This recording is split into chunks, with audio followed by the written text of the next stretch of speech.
Truck driver को Canada में कितने पैसे बनते हैं। स्टार्टिंग में सबसे पहले हम डिस्कस करेंगे कि कौन कौन से फैक्टर्स पे हमारी इनकम मैटर करती है और डिपेंड करती है। तो अपना सिनेरियो ले रहा हूँ कि अब मेरे को कितने पैसे बनते हैं। Hello everyone, welcome back to the channel. स्वागत करते हैं आप सबका एक नई ट्रकिंग वीडियो के साथ। आज की जो वीडियो है ये एक इन्फॉर्मेशनल वीडियो होने वाली है। इसके अंदर हम बात करने वाले हैं कि ट्रक ड्राइवर को कनाडा में कितने पैसे बनते हैं, कितनी इनकम है उसकी। इंडियन करेंसी में भी बात करेंगे और कैनेडियन डॉलर्स में भी आपको बताएंगे कितना बनता है। तो इसका मैंने सारा बायोडाटा लिखित रूप में अपने पास बना लिया है। थोड़ी बहुत इन्फॉर्मेशन अपने दोस्तों से कलेक्ट करके या इंटरनेट से थोड़ी सर्फिंग करके ना देख लिया है कि कितने पैसे बनते हैं। और थोड़ा बहुत तो मुझे आइडिया था ही, क्योंकि ऑलमोस्ट मुझे 2 साल हो गए हैं इस प्रोफेशन में, इस इंडस्ट्री में। तो यार दोस्त मेरे हैं जो काम करते हैं ट्रकिंग में, तो पता चल जाता है कि कौन कितने कमा रहा है। और सबको इंटरेस्ट होता है जानने में यार कि कहीं मेरे को तो नहीं कम बन रहे, उसको ज़्यादा तो नहीं बन रहे। तो वो आज सारी बातें इसके अंदर करेंगे कि कितनी इनकम होती है एक ट्रक ड्राइवर की। हाँ जी मित्रों, तो वीडियो की स्टार्टिंग में सबसे पहले हम डिस्कस करेंगे कि कौन कौन से फैक्टर्स पे हमारी इनकम मैटर करती है और डिपेंड करती है कि इनकम कितनी होगी। तो उसके लिए कुछ फैक्टर्स हैं, वो सब मैं बताता हूँ आपको कि क्या क्या फैक्टर हैं। तो जो बंदा ट्रक चला रहा है, तो यहाँ पे ट्रक भी बहुत डिफरेंट काइंड्स के हैं। कोई बंदा क्या हॉल कर रहा है, कोई किस तरीके का पुल कर रहा है, तो वो सब चीज़ें हम बातें करने वाले हैं इस वीडियो के अंदर। तो सबसे पहले बंदा सिटी में ट्रक चला रहा है या लॉन्ग हॉल पे, यानी सिटी वाला ड्राइवर जो रात को घर आ जाता है अपनी फैमिली के पास। 9 to 5 जॉब है एक हिसाब की, 9 to 5 तो नहीं होती, मतलब कि 10-12 घंटे की जॉब होती है, पर शाम को बंदा घर आ जाता है तो उसे सिटी ड्राइवर कहते हैं। और जो बंदा 5-6 दिन मतलब कि सिटी से दूर रहता है या लॉन्ग पे चला जाता है 5000-6000 किलोमीटर, तो उसे लॉन्ग हॉल ट्रक ड्राइवर कहते हैं। तो वो एक डिफरेंस आ जाता है। फिर आता है कि आप कौन सी प्रोविंस में काम कर रहे हो, वो एक फैक्टर है जिसके ऊपर आपकी इनकम डिपेंड करेगी। अगर आप टोरंटो और बीसी जो कि ब्रिटिश कोलंबिया और अंटारियो में काम कर रहे हो, तो आपकी इनकम एज़ कम्पेयर टू दूसरी स्टेट से ज़्यादा होगी। जैसे कि विनीपेग, मैनिटोबा हो गया, सस्कैचुअन हो गया। सस्कैचुअन में 2 सिटीज़ आ गई, सस्काटून, रेजिना और अल्बर्टा। तो इन सिटीज़, इन प्रोविंस के मुकाबले अगर आप अंटारियो और बीसी में रह रहे हो तो आपकी इनकम ज़्यादा होने के चांसेस हैं।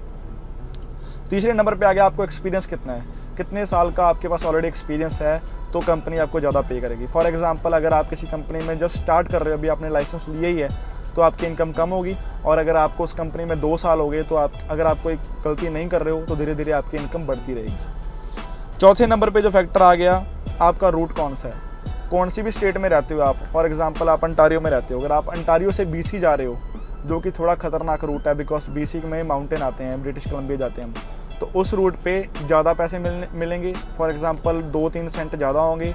और अगर वहीं आप अंटारियो से यूएस से जा रहे हो, तो उसमें अलग रेट होगा। तो ये फैक्टर भी डिपेंड करता है कि आप अक्रॉस द बॉर्डर कर रहे हो तो भी आपका रेट अच्छा होगा। अगर आप कनाडा वाइड चला रहे हो तो as compare to cross the border थोड़ा रेट कम होगा। इसके बाद अगला फैक्टर आ जाता है कि आपकी कंपनी, आप कौन सी कंपनी में चला रहे हो, वो कंपनी का नाम कितना का है, वो कितनी पुरानी कंपनी है, और उस फैक्टर पे भी बहुत चीज़ें डिपेंड करती हैं। उससे ही उनके इक्विपमेंट भी मैटर करेंगे, कितनी पुरानी कंपनी है। अगर हमारे इंडियन की कंपनी है, किसी देसी की कंपनी है, तो कुछ कम रेट हो सकता है। और वही अगर गोरे की कंपनी है तो रेट ज़्यादा भी हो सकता है। और ये वाइस वर्सा भी हो सकता है, मतलब कि ऐसे हम कह नहीं सकते कि ऐसा ही होगा, कुछ भी हो सकता है, क्योंकि है ना, डिपेंड करता है कि बंदे कैसे हैं। वो कई बंदे जो हमारे देसी हैं, वो थोड़े अनएक्सपीरियंस्ड ड्राइवर भी हायर कर लेते हैं, तो उनको ऑब्वियसली कम पैसे मिलेंगे। और वो अगर उनकी जगह पे गोरे देखें हम, तो वो हमेशा एक्सपीरियंस ड्राइवर ही लेते हैं, जिसको 2-3 साल का एक्सपीरियंस हो, तो वो ऑब्वियसली उसको ज़्यादा पे करेंगे। उसके अगला फैक्टर आ गया कि आप किस तरीके का ट्रेलर पुल कर रहे हो। फॉर एग्जांपल, आप ड्राई वैन या रीफर पुल कर रहे हो, या आप फ्लैट बेड पुल कर रहे हो, स्टेप डेक कर रहे हो, तो वो लाइफ स्टॉक कर रहे हो। तो इसमें डिफरेंट काइंड्स के मतलब ट्रेलर्स आ जाते हैं। मैं उनकी फ़ोटो अटैच कर दूंगा यहाँ पे विद नेम कि कौन सा ट्रेलर कौन सा होता है। तो जितना ज़्यादा मुश्किल काम होगा ऑब्वियसली उतना ज़्यादा पैसा होगा। अगर ड्राइव एंड रीफर की बात करें तो इसमें हम सिर्फ डोर लगा के बैठ जाते हैं और टेम्परेचर सेट कर देते हैं, दैट्स इट। हमें कोई फिक्र नहीं होती लोड की, अंदर लोड होता है, लोड सिक्योर हो गया, दैट्स इट। हमें दोबारा चेक करने की ज़रूरत नहीं है, सीधा लोकेशन पे जाके देखेंगे। पर वहीं पे अगर हम फ्लैट बेड या स्टेप डेक वाले ड्राइवर्स को देखें तो उन्हें हर 4-4 घंटे बाद अपना लोड देखना पड़ता है, और लोड की टेंशन रहती है, क्योंकि उनको वेदर के हिसाब से भी लोड देखना पड़ेगा। फॉर एग्जांपल, अगर उनको कहा गया है कि लोड के ऊपर टार्प डालनी है, तो टार्प डालने के अलग से पैसे मिलेंगे। तो वो जितना ज़्यादा मुश्किल काम उतने ज़्यादा पैसे। उसके बाद आ गया हमारा हाँ, यही फैक्टर्स है बस। सिटी आप कौन सी में रह रहे हो, अगर आप टोरंटो में रह रहे हो तो ज़्यादा पैसे बनेंगे, अगर आप रजाइना में रह रहे हो तो कम बनेंगे, बाकी कंपनी पे डिपेंड करते हैं। तो ये सारे फैक्टर्स हो गए, सिटी, प्रोविंस, एक्सपीरियंस, कंपनी, आपकी जॉब क्या है, आपका रूट कौन सा है, आप अक्रॉस द बॉर्डर जा रहे हो या कनाडा वाइड चला रहे हो, आप क्या हॉल कर रहे हो और किस तरीके का ट्रेलर हॉल कर रहे हो, किस तरीके का ट्रेलर पुल कर रहे हो। तो इन सब फैक्टर्स के ऊपर, और अगर आप सिंगल चला रहे हो या टीम में चला रहे हो, ये भी बहुत डिपेंड करता है। तो ये सारे फैक्टर्स हैं। अभी हम बात करेंगे पैसे कितने बनते हैं, जो मेन मुद्दा है जिसके लिए आप वीडियो देख रहे हो। तो सबसे पहले मैं अपना सिनेरियो ले रहा हूँ, सॉरी माइक हिल गया थोड़ा। तो अपना सिनेरियो ले रहा हूँ कि अब मेरे को कितने पैसे बनते हैं जो काम मैं कर रहा हूँ। तो मैं क्या कर रहा हूँ, मैं लॉन्ग हॉल ड्राइवर हूँ, अक्रॉस द बॉर्डर करता हूँ मैं ड्राइव, क्योंकि मैं कनाडा से यूएस आता हूँ और कनाडा वाइड भी चलता हूँ। तो मेरा rate as compare to Canadian driver थोड़े सेंट ज़्यादा होंगे, क्योंकि मैं बॉर्डर क्रॉस कर रहा हूँ। और जो मैं हॉल करता हूँ वो है अपना प्रोड्यूस, है ना, यहाँ कई बार ड्राई लोड होता है, तो उसके अंदर मैं लेके जा रहा हूँ अभी ड्राई वैन या रीफर। तो इसमें मेरे को ज़्यादा सिरदर्दी नहीं है, बस मैं गेट खोलता हूँ, डॉक पे लगाता हूँ, लोड उठाता हूँ, गेट बंद कर देता हूँ। आपने बाकी व्लॉग्स में देखा ही है। तो मेरी इतनी सिरदर्दी नहीं है जितनी फ्लैट बेड या स्टेप डेक वालों की, जिनकी दूसरी होती है लोड सिक्योर करने की और बारी बारी देखने की। तो उस हिसाब से मेरे को बाई वीकली चेक मिलता है, यानी कि 15 दिनों बाद मेरी पे आती है। तो मेरी जो माइल्स हैं, सबसे पहले उनकी बात करते हैं। मैं निकालता हूँ मंथली 12 से लेके 14,000 माइल्स तक। तो यहाँ पे जो पैसे हैं वो हमें आवरली नहीं मिल रहे, जैसे कि बाकी कामों में मिलते हैं कनाडा में। यहाँ पे हमें पैसे मिलते हैं, डॉलर्स मिलते हैं according to the miles. Mile में यानी कि 1 माइल में 1.6 किलोमीटर होता है, ऑलमोस्ट 1.5 किलोमीटर हो गया। तो 1.5 किलोमीटर के हमें कुछ सेंट मिलते हैं। सेंट क्या होता है, $1 में 100 सेंट होते हैं, तो कुछ सेंट मिलते हैं। फॉर एग्जाम्पल, अगर मैं सोलो ड्राइवर हूँ, यानी कि मैं अकेला चला रहा हूँ, टीम में नहीं हूँ, तो मुझे सिंगल में एवरेज बता रहा हूँ आप सबको कनाडा की, तो 52 से लेके 60 सेंट तक हमें मिलते हैं सिंगल ड्राइवर को, ड्राइव वैन और रीफर में। और ये फ्लैट बेड स्टेप डेक में बढ़ जाएगा, वो आपको मैं बता चुका हूँ क्यों बढ़ेगा। तो 52 से लेके 60 सेंट जो है एवरेज है एक ड्राइव वैन या रीफर पुल करने वाले की कनाडा में। तो मुझे मिलते हैं 53 सेंट पर माइल के, और मैं माइल्स निकालता हूँ ऑलमोस्ट 12 से लेके 14,000 एक महीने की। तो अगर हम 15 दिन का सिनेरियो देखें, तो इस बार का जो मैं चेक है मैं अभी देख के हटा हूँ, तो उसके हिसाब से मैंने 6,270 माइल्स निकाली थी बाई वीकली, यानी कि 2 हफ्तों में, 15 दिनों में। और उस हिसाब से मेरी जो पे थी वो बनी 3,300, जो कि ग्रॉस है सब कुछ मिला के। अभी उसमें से टैक्स कटेंगे, वेकेशन पे कटेगी, CPP कटेगी जो कि कनाडा पेंशन प्लान है, फेडरल टैक्स कटेगा, EI कटेगा। और ये सब काट के मेरे हाथ में जो आया नेट, ग्रॉस में से जो नेट मेरे हाथ में आया वो है 2,400, $2,400। तो $2,400 का आप लगा लो अभी कितना बना इंडियन करेंसी में। तो $2,400 हमें मिला, और जो हमारी ग्रॉस थी वो थी ऑलमोस्ट $3,400-3,500 थी, मतलब कि $3,429। तो मेरा 15 दिन का $1,000 टैक्स कट गया, 1,000 से थोड़ा ज़्यादा, और एक महीने का $2,000 टैक्स कट रहा है। यानी कि मैं एक महीने में ऑलमोस्ट $1.2 लाख गवर्नमेंट को टैक्स दे रहा हूँ। इसके अंदर मेरा कनाडा पेंशन प्लान भी है और मेरी वेकेशन पे वगैरह सब कुछ मिला के है, ठीक है। और ये हो गया मेरा सिनेरियो कि मुझे 15 दिन में कितने पैसे बन रहे हैं। 15 दिन में मुझे बन रहा है $2,400, और महीने का बन रहा है एवरेज, अगर, क्योंकि ये फ्लक्चुएट करता है, कभी हमारी माइल्स ज़्यादा हो जाती हैं, कभी कम हो जाती हैं। तो हम अगर एवरेज निकालें तो मुझे $4,500 से लेके $5,000 बन रहा है मंथली। ये सब टैक्स निकाल के हैं, टैक्स मैं ऑलरेडी दे चुका हूँ। अगर टैक्स डाल लूँ तो वो 1.2 लाख और डाल लो आप, तो मुझे 4.5 लाख महीने का बन रहा है ऑलमोस्ट इंडिया का अगर देखें तो ये हो गया सिंगल ड्राइवर लॉन्ग हॉल का। और अगर यही हम टीम में कर दें तो जब मैं 12,000 निकाल रहा हूँ, वो मैं निकाल रहा हूँ 12 से 14 के बीच में माइल्स एक मंथ की। तो सिंगल जो टीम वाले ड्राइवर हैं वो निकालेंगे 20 से लेकर 24,000 mile, depending on the company कि उनके पास लोड कितने हैं और कितना अच्छा उनका काम चल रहा है। तो 20 से लेके 24,000 माइल निकालेंगे टीम ड्राइवर, जो 2 बंदे चला रहे हैं, क्योंकि एक सोएगा एक चलाएगा, दिन पर रात चलेगा ट्रक, ठीक है। मैं चलाता हूँ 10 घंटे 12 घंटे, उसके बाद सो जाता हूँ, पर उसमें सर्कल में चलता ही रहेगा ट्रक। तो माइल्स भी ऑब्वियसली डबल निकलेंगी। तो 20 से 24,000 माइल निकल रही हैं, तो थोड़ा सा फ़र्क पड़ता है, ज़्यादा फ़र्क नहीं पड़ता। अगर उसमें भी देखें तो सिंगल बंदे को, टीम वालों में से एक बंदे को मेरे जितना ही ढलता है, थोड़ा कम ही जाता है, क्योंकि इतनी माइल्स मिलती नहीं है आजकल, तो वैसे ही थोड़ा स्लो चल रहा है काम। तो वही $4,500 बनता है उनको, और उसमें सेंट का बता देता हूँ आपको भी कितने सेंट मिलते हैं एवरेज, एज एन एवरेज। सो 25 से लेके 32 सेंट तक मिलते हैं टीम ड्राइवर को। और अभी बात करते हैं फ्लैट बेड वालों की। तो फ्लैट बेड जो स्टेप डेक या फ्लैट बेड चला रहे हैं उनका रेट, एवरेज रेट बता रहा हूँ, कनाडा में चलता है 60 सेंट से लेके 70 सेंट तक।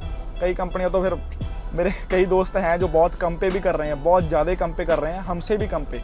ड्राइव एंड रीफर वालों को ज़्यादा मिल रहे हैं, उन्हें इससे भी कम मिल रहे हैं, क्योंकि वो ऐसी जगह पे बैठे हैं जहाँ पे काम बहुत कम है और देसी कंपनी है, देसी कंपनी का ओनर है जो है, और वो बहुत ज़्यादा एक्सप्लॉइट कर रहा है। वो डिपेंड करता है कंपनी टू कंपनी। पर अगर एवरेज लेके चलें तो 58 और 60 से लेके 70 सेंट तक हमें मिलते हैं फ्लैट बेड और स्टेप डेक पे। तो इसमें हमें ज़्यादा काम करना पड़ता है, ज़्यादा रिस्क होता है। तो मंथली अगर हम लगाएं आफ्टर टैक्सेस तो इन्हें 55 से लेके 6500 तक और 7000 तक भी चला जाता है मंथली। ये है फ्लैट बेड और स्टेप डेक वालों का, ये डॉलर्स में है। $5500 से लेके $6500 तक और $7000 तक। जो भी मैंने आपको ये इन्फॉर्मेशन बताई है, ये सारी इन्फॉर्मेशन थी जो बंदे पे रोल पे काम कर रहे हैं, जो बंदे प्रॉपर अपना पे रोल ले रहे हैं और उनका सब टैक्स कट रहा है, फेडरल टैक्स, CPP, EI और सब वेकेशन पे, वो सब बीच में काउंट हो रहा है सब कुछ, और प्रॉपर कंपनी की तरफ से उन्हें सब कुछ काट कूट के पैसे मिलते हैं। और यहाँ पे एक सेकंड सिनेरियो भी होता है जो होता है कॉरपोरेशन। तो कई ड्राइवर क्या करते हैं, वो अपनी कॉरपोरेशन खुला लेते हैं, यानी कि अपने नाम पे एक कॉरपोरेशन यानी कि एक बिज़नेस खोल लेते हैं कि ये बंदा है, अभी मेरी ये कॉरपोरेशन है। तो उन्हें कंपनी क्या करती हैं, हमें तो नेट पे मिलती है। अगर ग्रॉस मेरी 3500 बनी है तो नेट मुझे 2400 मिल जाएगा टैक्स टुक्स काट के, $1100 $1000 मेरा टैक्स कट जाएगा, फिर मुझे नेट मिल जाएगा 2400। ये 15 दिनों का है। और अगर वहीं पे एक बंदा कॉरपोरेशन पे पैसे ले रहा है तो उसका कोई टैक्स नहीं कटेगा, उसे 3500 बना है तो 3500 का 3500 मिल जाएगा, प्लस साथ में कंपनी GST भी उन्हें देगी, GST भी मिलेगा उसको गवर्नमेंट की तरफ, कंपनी की तरफ से। तो वो क्या होता है, उसने सारा साल ग्रॉस पे लेनी है, नेट नहीं लेनी, ग्रॉस लेनी है। तो फॉर एग्जांपल मेरे से वो बाई वीकली $1500 ज़्यादा ले रहा है, और मंथली कर लो $2000 से $3000 ज़्यादा ले रहा है। तो अगर मेरी पे 5000 बन रही है तो उसकी $7000 से $8000 बनेगी, अगर वो मेरी तरह सेम काम कर रहा है जो मैं कर रहा हूँ, जो मैं खींच रहा हूँ ट्रक। तो लगा लो भी उसको मंथली $2000 ज़्यादा आ रहा है। तो आप कहोगे कि सारे लोग वही क्यों नहीं करते, तो PR के लिए हमें पे रोल पे एक्सपीरियंस चाहिए होता है, सीधा सा जवाब है जो उसका। सेकेंडली, जो बंदे कॉरपोरेशन पे करते हैं, ये नहीं है कि उनको टैक्स देना ही नहीं पड़ता, उनको टैक्स देना पड़ता है, पर वो साल के एंड पे टैक्स देते हैं। जो हमारा CA होता है ना, चार्टर्ड अकाउंटेंट, वो उसको हायर करते हैं और वो फिर उनका टैक्स फाइल करता है और वो साल के एंड पे इकट्ठा टैक्स देते हैं। हम लोग हैं मंथ के मंथ टैक्स कटवा के फिर पे लेते हैं, पर वो at the end of the year सारा टैक्स एक साथ गवर्नमेंट को पे करते हैं। जो CRA है, कनाडा की हमारी जो रेवेन्यू एजेंसी है, तो उसको सीधा पे करते हैं। उसमें क्या होता है, उन्हें ये फ़ायदा हो जाता है कि वो साल के एंड में अपने कुछ खर्चे शो कर सकते हैं कि हमारा भी ये खर्चा है, हमारी डिस्पैच खुद की है, तो हमारे घर पे वाईफाई लगा है तो उसका बिल आ रहा है, वो भी खर्चे में जाएगा। अगर ट्रक को कुछ हो गया, टायर पंचर हो गया या कोई चीज़ का मैकेनिक का पड़ गया, उसके बिल्स उसको संभाल के, रिसिप्ट संभाल के रखनी पड़ेगी, वो भी at the end of the year वो CA को अपने को दे देगा, वो भी खर्चों में फाइल हो जाएगा। और कुछ ऐसे वैसे फजूल खर्चे ऐसे ही हो जाते हैं फाइल, तो उसमें क्या है, उनकी टैक्स की थोड़ी बचत हो जाती है। तो उन्हें जितना टैक्स हम लोग पेरोल वाले पे कर रहे हैं उतना कॉरपोरेशन वाले को पे नहीं करना पड़ता, क्योंकि वो अपने खर्चे शो कर देता है। तो उसकी इनकम हमसे $1000-2000 महीने की ज़्यादा हो जाती है, डिपेंडिंग ऑन द जॉब कि वो फ्लैट बेड ड्राइवर रीफर क्या चला रहा है। और मैक्स जो मैंने देखा है फ्लैट बेड पे, मेरा फ्रेंड ही है एक, उसके मैंने खुद देखे हैं चेक, $13,000 के चेक उसके मैंने कॉरपोरेशन पे देखे हैं मंथली। तो एक महीने का उसको ऑलमोस्ट $13,000 बन रहा था। तो 13,000 का लगा लो, 10,000 का 6 लाख बनता है, और ऊपर लगा लो 3,000, 1700, ऑलमोस्ट यार $7-7.5 लाख बन रहा था उसको एक महीने का, और रुपीज़ 7.5 लाख रुपए इंडिया का बन रहा था एक महीने का फ्लैट बेड पे कॉरपोरेशन पे जब वो चला रहा था। और वही अगर वो पे रोल पे होता तो वो कम हो जाना था, टैक्स कट जाने थे, तो वो एंड पे खर्चे नहीं शो कर सकता था। पर जो हम पे रोल वाले हैं, हमें at the end of the year कई बार टैक्स रिटर्न भी आ जाता है, क्योंकि जब हम टैक्स फाइल करते हैं तो हमें उल्टा टैक्स रिफंड मिल जाता है। जैसे मेरे को इस बार ऑलमोस्ट $10,000 टैक्स रिफंड आया, क्योंकि मैं एक महीने का $2,000 टैक्स कटा रहा हूँ, तो 12 महीनों का मैंने 24,000 कटवाया, तो उसमें से कुछ टैक्स मुझे रिफंड में आ गया, क्योंकि मेरे पास CRA के क्रेडिट्स थे और वो पहले 2-3 साल जब कनाडा हम आते हैं, इनिशियल टाइम में हमारे पास क्रेडिट्स होते हैं, हमारी फ़ीस वगैरह जो हम कॉलेज को पे करते हैं, उसके बाद वो ख़त्म हो जाते हैं और उसके बाद हमें टैक्स देना पड़ेगा उल्टा। चाहे हमने $24,000 टैक्स दे दिया गवर्नमेंट को 1 साल में पेरोल पे, पर at the end of the year फिर भी हमें कई बार कुछ पैसे उनको देने पड़ जाते हैं।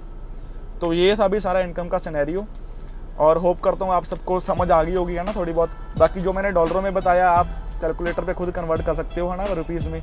और ये सारा सिस्टम है भाई, यहाँ पे कनाडा में इतने पैसे बनते हैं। और पहले के टाइम पे, आज से 3 साल पहले 4 साल पहले थोड़ा ज़्यादा पैसा बनता था।